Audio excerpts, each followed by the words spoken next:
श्री परमात्मने नमः। श्री कृष्ण चरण कमलेभ्यो नमः। गुरुदेव चरण कमलेभ्यो नमः। श्रीमद् भगवद गीता चतुर्थ अध्याय। श्री कृष्ण अर्जुन संवाद ज्ञान कर्म संन्यास योगो नाम अध्याय। श्री भगवान उवाच इमं विश्वते योगं प्रोक्तवानं व्ययं विवस्यानमनवे प्राह मानुरीक्षाकवाक्य ब्रवीत्। भगवान बोले, मैंने इस अविनाशी योग को सूर्य से कहा था, सूर्य ने व्यवस्थित मनु से कहा और मनु ने अपने पुत्र राजा इक्ष्वाकु से कहा। प्रथम 3 अध्यायों में काम श्रवण कर चुके। चतुर्थ अध्याय में श्री भगवान अर्जुन को कहते हैं कि मैंने जो ये योग है तो सूर्य को कहा था, सूर्य ने मनु को और मनु ने इक्ष्वाकु को। अर्जुन बोले, आपका जन्म तो भगवान अभी का है, सूर्य का जन्म कल्प के आदि में हो चुका है, तो आपने सूर्य को यह योग कैसे बताया? भगवान बोले, मेरे और तेरे कई जन्म हो चुके हैं, किंतु मैं अपने प्रत्येक जन्म को जानता हूं, तू नहीं जानता। यदा यदा ही धर्मस्य ग्लानिर्भवति भारत अभ्युत्थानम अधर्मस्य तदात्मानं सृजाम्यहम्। हे भारत, हे अर्जुन, जब जब धर्म की हानि होती है, अधर्म की वृद्धि होती है, तब तब मैं साकार रूप में प्रकट होता हूँ। परित्राणाय साधूनां विनाशाय च दुष्कृतां धर्म संस्थापनार्थाय संभवामि युगे युगे। साधु सज्जन पुरुषों का उद्धार करने, वे पाप कर्म करने वालों का विनाश करने और धर्म की अच्छी तरह स्थापना करने के लिए मैं युग युग में प्रकट होता हूँ। हे अर्जुन, जो भक्त मुझे तत्व से जान लेता है उसका पुनर्जन्म नहीं होता, वह मुझे ही प्राप्त होता है। भारतीय संस्कृति के हर ग्रंथ में ईश्वर तत्व का ज्ञान करने के लिए हमें प्रेरित किया जाता है। शिव पुराण पढ़ेंगे, शिव तत्व, ब्रह्मा विष्णु महेश एक ही रूप है, ये हम आगे अध्ययन करेंगे।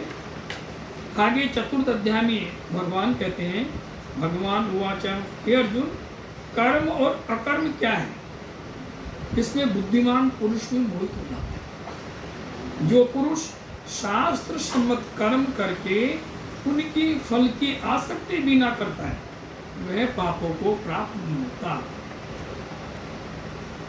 शास्त्र सम्मत कर्म करे और फल की इच्छा ना रखे। जो व्यक्ति बिना इच्छा के अपने आप प्राप्त हुए पदार्थ में संतुष्ट रहता है, ईर्ष्या द्वेष से दूर रहता है, जो देहाभिमानी और ममता से रहित है और जो निरंतर परमात्मा के ज्ञान में स्थित रहता है, ऐसे मनुष्य के कर्म भली भांति विलीन हो जाते। वह सब कुछ करते हुए भी कुछ नहीं करता। श्री कृष्ण आगे कहते हैं कि प्रत्येक पुरुष को यज्ञ संपादन करने के लिए कर्म करने चाहिए। ये यज्ञ कई तरह से होते हैं। यज्ञ का मतलब केवल आहुति देकर देवताओं को प्रसन्न करना ही नहीं, बल्कि भगवान कृष्ण यज्ञ के विभिन्न प्रकार बता रहे हैं। कुछ योगी जन अग्नि में आहुति देकर देवताओं के लिए अनुष्ठान करते हैं, तो वह यज्ञ है। कुछ योगी जन इंद्रियों को संयम में रखकर समस्त विषयों को इंद्र पर अग्नि में हवन किया करते हैं। कुछ योगी जन इंद्रियों को संयम में रखकर समस्त विषयों को इंद्रिय रूप अग्नि में हवन किया करते हैं। अर्थात इंद्रियों का नियंत्रण रखना, यह भी एक यज्ञ होता है। कई पुरुष द्रव्य संबंधी यज्ञ करते हैं, कुछ तपस्या रूपी यज्ञ करते हैं, कुछ अहिंसादी तीक्ष्ण व्रतों से ज्ञान यज्ञ करते हैं और कुछ प्राणायाम परायण यज्ञ करते हैं।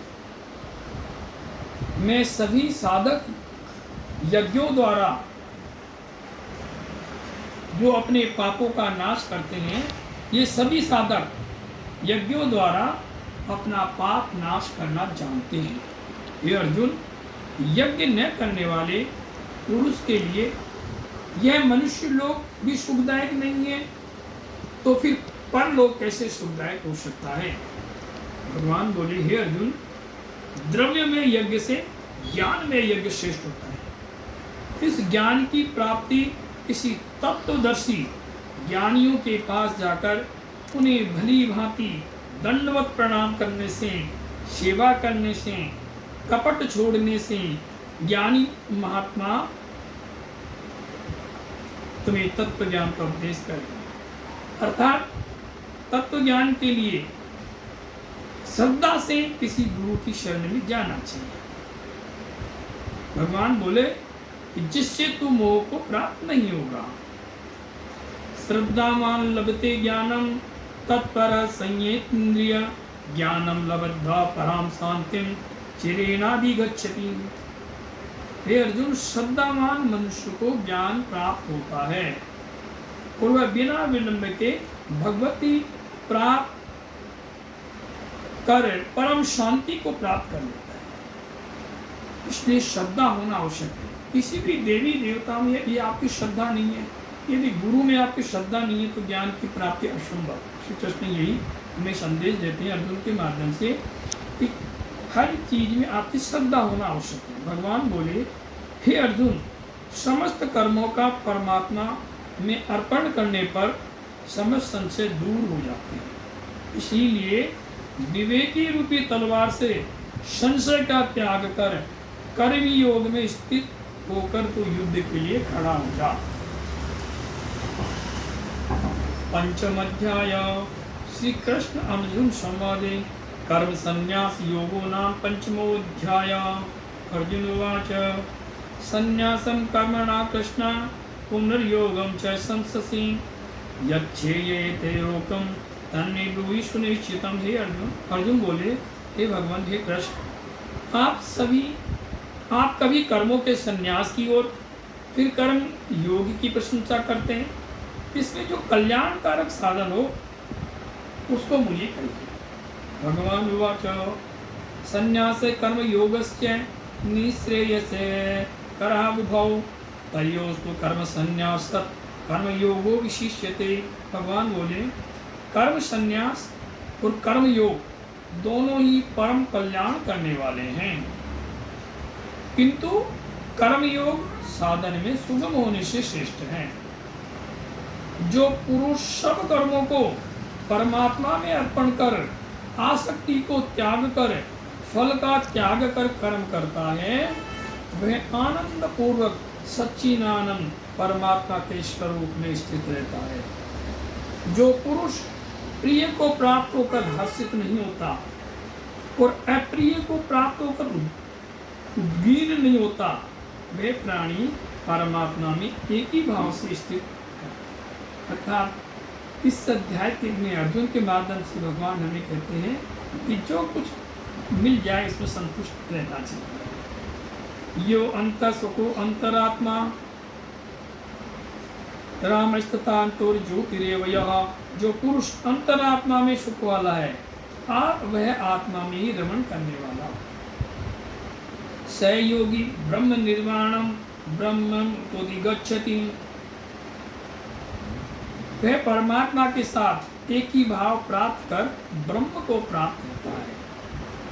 क्राम क्रोध वियुक्तानाम यतीनाम यतचेतसाम।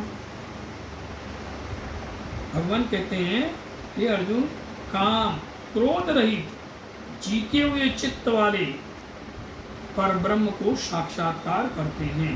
अर्थात काम और क्रोध को जीतना चाहिए। भोक्तारम यज्ञ तपसा सर्वलोक महेश्वरम सूर्यदेव सर्वभूतानां ज्ञात्वा मां शांतिं रक्षति। हे अर्जुन, मेरा भक्त मुझको सब यज्ञ तपों को भोगने वाला संपूर्ण लोकों का ईश्वर, दयालु प्रेमी ऐसा तत्व से जानकर शांति को प्राप्त होता है। श्री कृष्ण कहते हैं कि जो भक्त मुझे कर्ता धर्ता समझता है वह परम शांति को प्राप्त होता है। श्री कृष्ण चरण कमलेभ्यो नमः।